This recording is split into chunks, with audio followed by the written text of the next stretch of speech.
এত সহজে LED light repairing করা যায় আপনি বিশ্বাস করতে পারবেন না। তো দেখতে পাচ্ছেন আমার হাতে যে এলইডি লাইটটা আছে এটা নষ্ট হয়ে গেছে। এটা যখন কারেন্টে দিচ্ছি হালকা একটু ঝিলিক মারে, হাতে আর জ্বলে না, বন্ধ হয়ে থাকে।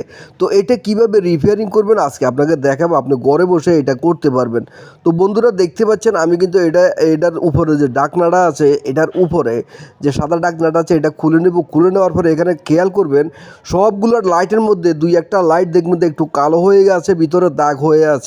ওই ধরনের লাইট যেটা দাগ হয়ে আছে, কালো হয়েছে, এই যে দেখতে পাচ্ছেন, আর সবগুলো ঠিক আছে, কিন্তু এখানে একটা লাইট কিন্তু ব্যতিক্রম দেখাচ্ছে। তো আমরা কি করব, এটাকে এখানে খোঁচা দিয়ে ফালাইয়ে দিব, মানে উপরে যে লাইটের উপরে যে আবরণটা আছে, যে ম্যাগনেটটা আছে, এটা আমরা কি করব, এভাবে খোঁচা দিয়ে এটাকে ফালাইয়ে দিব।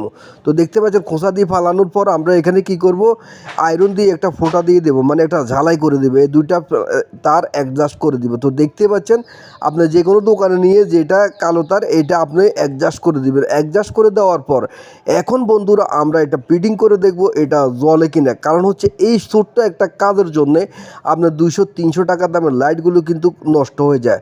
তবে এই সিস্টেমে ঠিক করলে কয়েকদিন পরে আবার নষ্ট হয়ে যেতে পারে। আবার কিছু কিছু লাইট আছে দীর্ঘদিন জ্বলে।